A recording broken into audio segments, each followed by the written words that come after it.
the topic for today is going to be finding a home on rent as an international student. We kind of created a group, or more so like a WhatsApp group, and also had a LinkedIn group of all the admitted students. So I found students from there. Would you say that generally in your case, the on-campus one was a little more expensive than the off-campus one? Is that a big reason why people end up choosing off-campus? As much as you go farther from the university, especially in Austin, the rent decrease. If you have a University of Texas at Austin student ID, you do not have to pay anything to actually commute through those Cape Metro buses. What are the documents needed? How did you find the roommate? Talking about the documents, the first thing, and this kind of took a lot from me just to go through those 2 weeks, was the renter's insurance. So renter's insurance is very important. Most of the people who do not have a credit history, so there is a guarantor required for most of these like first time leasing an apartment. What was the security deposit like? And if someone ends up like signing up in advance, what does that look like? It's a huge culture shock to just move to a new country, 180 degrees across the globe, and being very confused about a lot of things, adjusting to the change. Be very patient about it. You will find an apartment, you will find your roommates. Hi, Nihit. Welcome. How are you today? I'm good. How are you? Good. And for everyone who's watching, I am Priya from It's OKR and welcome back to our channel. And if you're new today, It's OKR is a content platform for South Asian immigrants and we aim to educate, entertain and empower them. So excited to have Nihit with us today. He is a data scientist based out of Dallas, Texas, and he moved to the US in 2021 to pursue his master's in marketing analytics from the University of Texas in Austin and is originally from the state of Gujarat, India. So Nihit, welcome. I know we've been going back and forth on Instagram. I absolutely love your content, considering Darshan is a Gujarati and I have Gujarati in-laws, so I feel like it's so relatable, but so excited to have you today. And I'm very excited to be here. Awesome. So the topic for today is going to be finding a home on rent as an international student. It is the international student season, the F1 season, like we say, is coming in a few months. And I know you've had a very interesting journey when we connected and you shared your experiences and a ton of watch outs that people should have. So for everyone who's watching, and I'm sure you all know this, thousands of international students move to the US to pursue their masters. As much as a lot of people choose to stay on campus, there are a lot of people who also choose to stay off campus with a group of students. Nihit has had an interesting journey that he shared with me, and I think we can all learn a lot from his experiences. So today we are going to just have a conversation with Nihit, absorb all the knowledge that he has had in this apartment finding journey so that you feel absolutely prepared when you come to the US and have all the tips and tricks to find the best apartment. So we will get straight into the questions, Nihit. So you moved here in 2021, like we discussed, in Austin, Texas to pursue your master's. But when did you exactly start looking for accommodation? I got my admit from UT Austin in February last week in the year of 2021, and I accepted the admit in March first week. So I started looking for accommodation in March last week or April beginning. From then, I was kind of very unsure about where to look for it in the beginning. It took me kind of a month to get a hang of it, but I reached out to the university and I had a couple of alumni members who were also from India, and that kind of helped me to tap into different accommodations. You said that you found that it took you a month to get a hang of things. So what exactly was your process like? Online groups, alumni groups, like how do people get in touch with them? What's the best way to get started if I am in that position right now based in India and looking to move in the fall? For me, my process was pretty conventional. I reached out to the admissions committee, and most of the universities have some other international students, mostly from India or China or other parts of Asia, and I reached out and I asked them if they already know any Indians have got an accommodation. That was kind of my preference, that I wanted to stay with Indians. So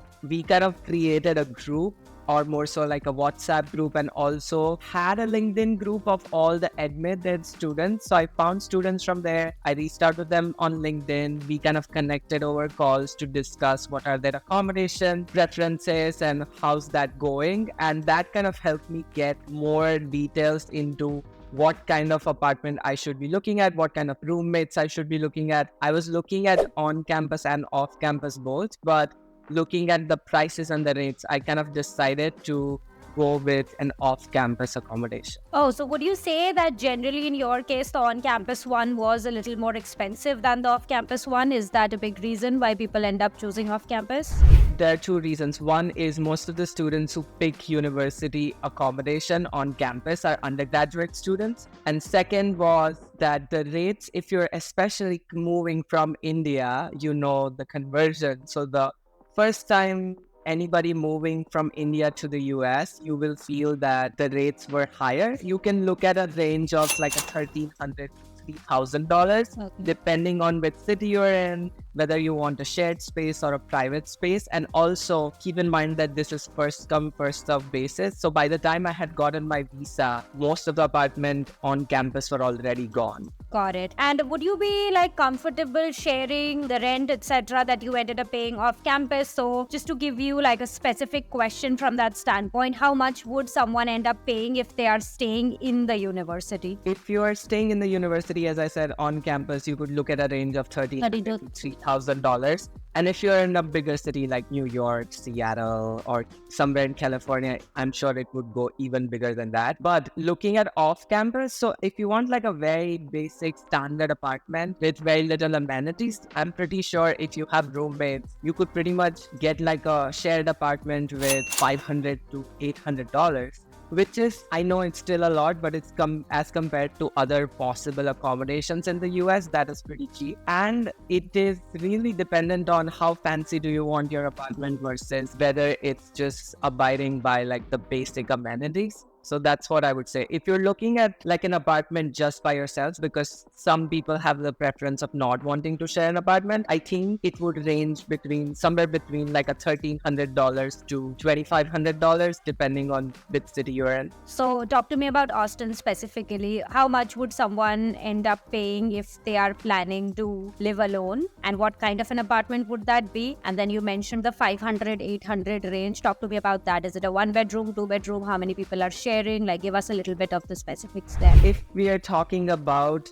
the shared apartment space where you're living with a couple of roommates, so in my case, I was living with 2 roommates and our apartment was a 2-bed, 2-bath apartment and we were 3 people. So the rent, as you can imagine, it reduced significantly because of that. And it's probably 800 square feet area, which is pretty straightforward, is pretty good. And we were paying like 1,800. 800 for a 2-bed, 2-bath, that's going to be split between 3 of you. Mind that it was considerably an older apartment. If you're looking at a newer apartment, it could be the rent for 2-bed, 2-bath could be like 2,200, 2,300 in Austin. This is what we are talking about is in 2021, the rates have gone up. Absolutely. Yeah. But if you're now talking about getting like a private apartment by yourself, so when I was in Austin in 2021, the rates were somewhere between 1,400 or like 1,300 to 1,600, depending on how far you live from the university. So something that you need to keep in mind is you could get a studio apartment or you could get a 1-bed, 1-bath apartment. But as much as you go farther from the university, especially in Austin, the rent decreases. So if you're okay with doing like public transportation and commute, then your rent would be smaller. And it's similar with Dallas and I guess most of the college town kind of universities and cities also. Yes, I think that was actually going to be my question too. Like, how far away were you from the campus and what was your commute like? Austin, personally, this is why I love Austin. Austin has a very good bus system and I was living like 2.5 miles away from the university, but the frequency of buses were very nice. I would get a bus like every 10 to 15 minutes if I want one. And it was for anybody who is coming to Austin, this is very good to know that if you have a University of Texas at Austin student ID, you do not have to pay anything to actually commute through those Cape Metro buses. Amazing. That's a really good tip, actually. And I was just thinking about 2.5 miles, because if you were 2.5 miles in New York, we'd probably just walk. The next question that I have, of course, is, so I know your experience was quite unique when we were like discussing this before we started this conversation. But talk to us about the process of renting the apartment. What are the documents needed? How did you find the roommates? Like, I want to talk about that first and then get to your experience and your story on everything that happened in between. So Let's discuss those documents so that anyone who's coming feels prepared and has that information. Because I did not have a lot of clarity on this while I was looking for it, I think this will be very helpful for everybody. So my general process, or not only for me, but anybody who is moving to the US looking for an apartment, is everybody starts looking at apartments online, or the universities now, the admissions committee have a set of suggestions that they send you that, okay, these are the areas that you should be looking at for apartments. These are sample apartments that most of our previous students have stayed in. And I'm pretty sure universities now have that data. So feel free to reach out to the admissions committee, ask them if they already know that. Second is, most of the universities make a LinkedIn group or a WhatsApp group of all the incoming students, especially the international ones, so they could connect and mingle and talk. So that's another thing. Third is, and I think I'm gonna say this with all the confidence I have, please, please, please make great connections with your seniors and your alumni members. Let's say I have a senior who went to the same program at the same university 2 years back. That person will know answers to all the questions that you would go through in the first 6 months of being in the US. So that's another thing. There's also Facebook groups. There's also like details on what are the safety areas. So this is something I would again recommend, that look at and always ask around about what areas are safer to find an accommodation in and stay in versus what areas you should probably kind of skip.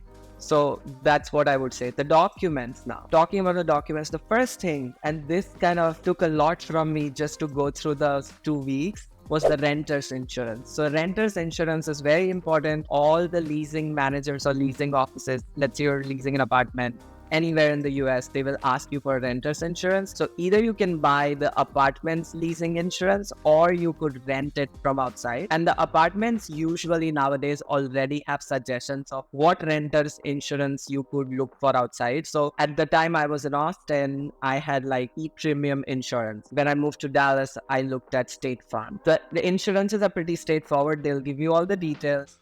But another hack here is, most of the people who do not have a credit history, and I guess everybody who moves to the US for the first time does not have a credit history. So there is a guarantor required for most of these like first time leasing an apartment, because you also do not have a renter's history, which is something that you need to maintain as long as you're in the US. Your new renters or leasing officers will look at your previous renter's history. So because I did not have that, and for anybody who does not have that, you need to get a guarantor, or you might need to pay a slightly higher signing fee while you're signing a lease of an apartment. Other than that, you need a passport, you need an F1 I-20. F1 I-20 is a document that is required everywhere in the US for anything that you do in the beginning of the first year. My assumption is that. And then, of course, you have to sign the leasing agreement.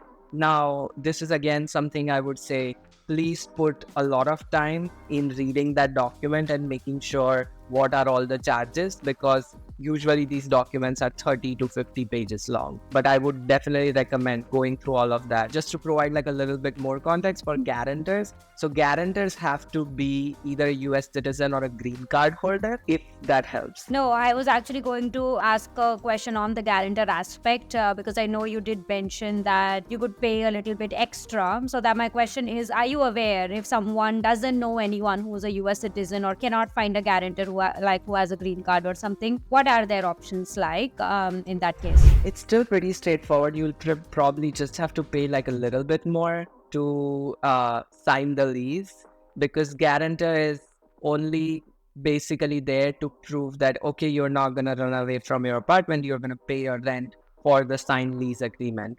So they will ask you that you go through like a third party renter's insurance, which will again have like clauses. If you do not have a guarantor, that would probably cover for that. Okay. But yeah, that's like something, let's say like $400 or $500 extra from what I remember. Yearly? Yes. Or a one-time fee? What would that be? I think it was like a one-time fee, but since I signed a year-long lease, It There would was be. like a Okay. one-time $400, which was at the beginning of me signing the lease because that was a requirement. This is really helpful, and I'm just going to touch on a couple of things that you already mentioned. One is understanding the areas that are safe. I cannot stress on the fact when I moved to Chicago, there was a whole list of areas that people were already working for the company kind of gave me what to stay, what not to avoid. So definitely network with seniors, that alumni to get that kind of details because you cannot find it in like just random online groups and get that. Second, around the insurance, I think you gave really good tips like use the building insurance or something else for me to do that research because the insurance on my end when I was trying to get my building was much higher. So I ended up going with Lemonade, switched to State Farm similarly because it was cheaper. So I think that was great. Guarantor, I think you gave us great tips. There is, you might have to pay a one-time fee if you don't know a US citizen or a green card holder who's ready to be a guarantor. So there are ways around it. I cannot stress on the fact about reading the lease. Please make sure you fully understand what additional amount that you will be paying or what else is covered or not covered so that you are able to navigate anything that comes up. And we are going to talk about your experience in a second, Nihit, in terms of what you mentioned around reading the lease and all of that. So I think that covers everything. We'll get your experience, but I had one last question.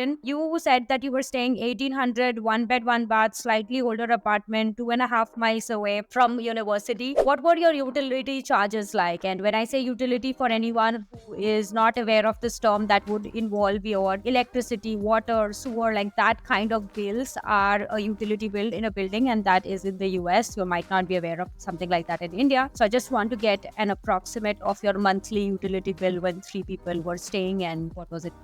Great question. And since we were staying in a two-bed, two-bath shared between three people, the utilities were also divided. Now, when I talk about utilities, I think I could give you a range. So the electricity bills were somewhere between $80 to $120 in a month. And considering the winter is not there so much, which kind of causes the winter months like January, February, the electricity bills to go way higher in Texas. But it was divided between three people. I think it also boils down to how much rapport you have with your roommates and what kind of utilities you're using. But that was one for the electricity. The second was the water bill. So for water bill, it was somewhere between $40 to $60 and on an average, again, monthly basis. And the last one was like most of these apartments in the US have either like a trash service or they have like a parking fee, and they might also have like a road cleaning fee, which was very strange to me when I first encountered it. But yeah, they have like different cadence of things which they have to do. So all in all, I think it was between $200 to $220 on a monthly basis if you add up everything. But it was divided between three people, so that was like $70 to $80 per person. Okay, and would you say the internet connection was additional? Yeah, so the internet connection, again, even if you're with AT&T or Spectrum or anything, it was between $40 to $70. I think for me, on an average, it was like $55. But again, divided between three people. No, that's perfect. Thank you for sharing that. I'm just going to summarize. So for you, it was a two-bed, two-bath shared between three of you all, paying $1,800 in rent. Your utilities were around $220. That included your water bill, your sewage, trash bill, and electricity bill. And then you had an additional $55 for electricity that was split. So that's super helpful. And for anyone who's watching, that is why it's super important to understand the utility charges when you're moving, especially if you're moving in New York, New Jersey. I highly recommend that you check out your utilities because a lot of buildings actually cover your water bill and that's not a part of the utility. And I would always recommend staying in some place like that. And that's where, like, for example, I'm staying currently. So do some of that research. Probably that might not be an option in other cities, but understanding your utilities will give you clarity on what you will be paying over and above your rent. So appreciate that tip, Nihit. And now I definitely want to talk about your journey because I know it wasn't smooth. It wasn't like the first apartment that you looked at wasn't where you ended up staying. So walk us through that journey, and I feel anyone who's navigating this will definitely learn a lot from it. Flashbacks. I think, okay, so if I talk about my journey, for me, I found a realtor from my seniors who helped me virtually tour the apartments in the month of April and May. So for anybody who does not know what an American realtor means, it's basically these realtors have a contract with the apartment buildings and apartment leasing managers. So they get commission from them. They do the service for free. They reach out to you via email, or you could reach out to them. You sign a contract with them that any apartment that you will sign will be with keeping them in the middle, meaning like keeping them as an intermediary. And then they don't require anything else from you. You don't pay them. The apartment building that you sign with pays them. But that's what I initially did. But here's the twist. So when I was looking for the apartments, it was time of COVID, and I got my visa 2 weeks before I started my program. So I went to UT Austin for summer term, which starts in July, and I got my visa in the end of second week of June. So by that time, all the apartments I had toured were gone. So there were very limited apartments remaining. Also something, again, a lot of students who are looking for roommates and have preferences, how this works is just be very careful about it, that most of the people who get their visa immediately find other roommates and they get their apartment. So at my time, it was only like very few people remaining who I could like partner up with to get an apartment with, and very few apartments remaining. Now, I got my visa and I had decided that I will only apply for an apartment lease after I will get my visa, because I did not want to take that risk of paying hefty money before I even get an apartment. So talk to us a little bit about that. What was the security deposit like? And if someone ends up like signing up in advance, what does that look like? Paying first month's rent, which was $1,800 to $1,900, and then plus you have to sign the renter's insurance because it is mandatory for you to complete signing the lease. So I think it was coming out to be somewhere between $2,500 to $3,000, which I was not ready to pay until I get the visa. And I was okay with whatever apartment I get after I get the visa. But my realtor was very helpful. We still ended up finding a very good apartment. But here's the thing, again, it was not from the start date of the program that I was going to. So my program was starting in the first week of July.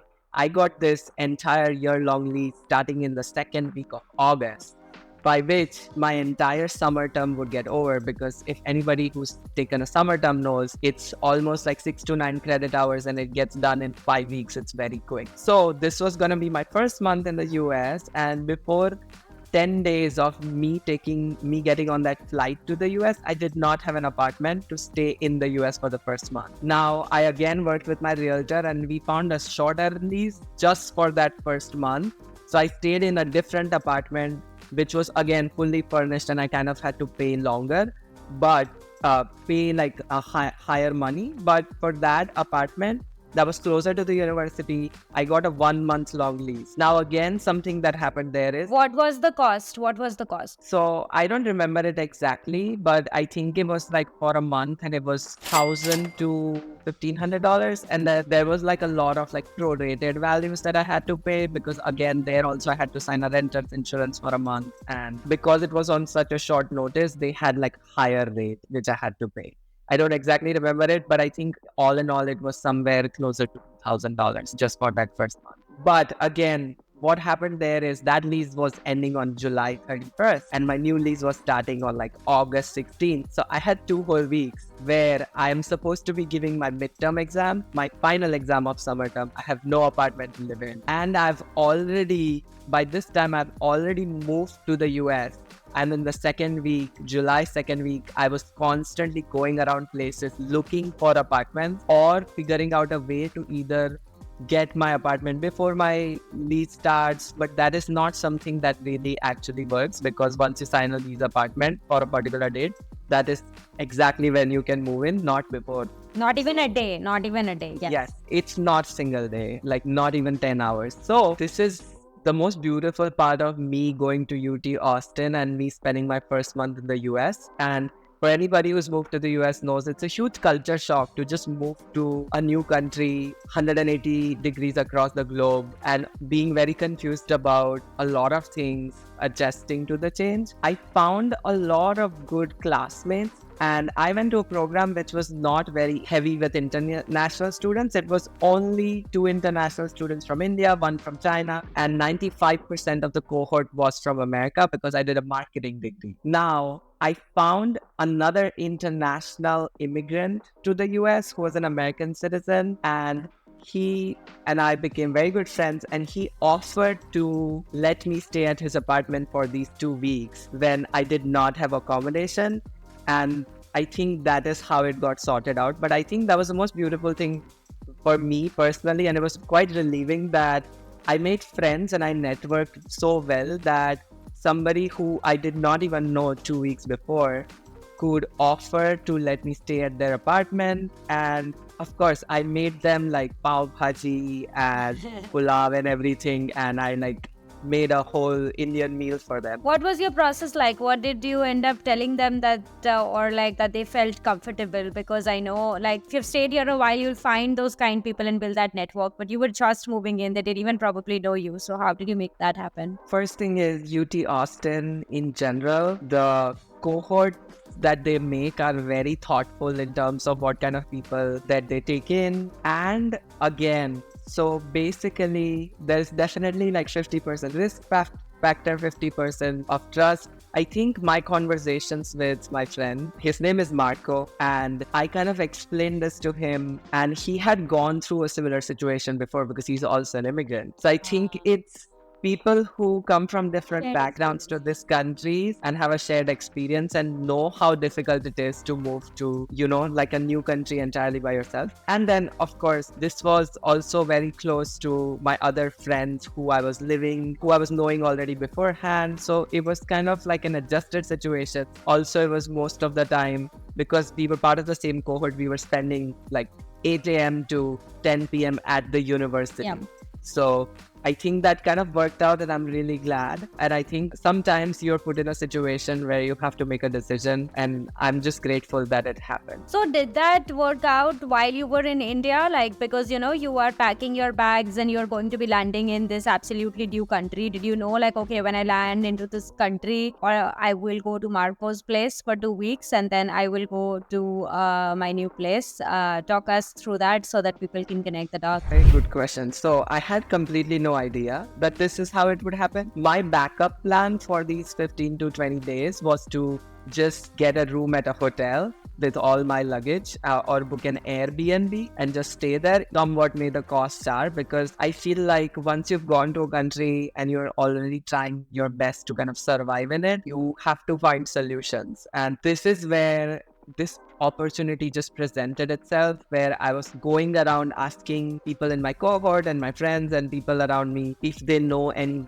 possible means of accommodation. And this person, who I kind of had helped with a few assignments before in the summer term, just thought, it would be a great opportunity for, me to just stay at his apartment for 2 weeks. Also, 2 of my friends, both of them I had never met in my entire life, helped me move my entire luggage and everything because I did not have a car. So they helped me move my luggage 2 times from my old apartment to Marco's place and from his apartment to my new lease apartment, and this was all done. So I think it's a lot to do with how you build connections and how you network with people. But yeah, there are good people everywhere who are always willing to help you. That's amazing. So I still so you landed at the airport and you directly took cab or an Uber or whatever to your university directly? Is that what you did? Again, that's a very good question, and I think this again reminds me, giving me a lot of flashbacks here. One of my friends who I made through LinkedIn, or then we connected on WhatsApp, was an Indian origin American citizen, and her name is Neha, and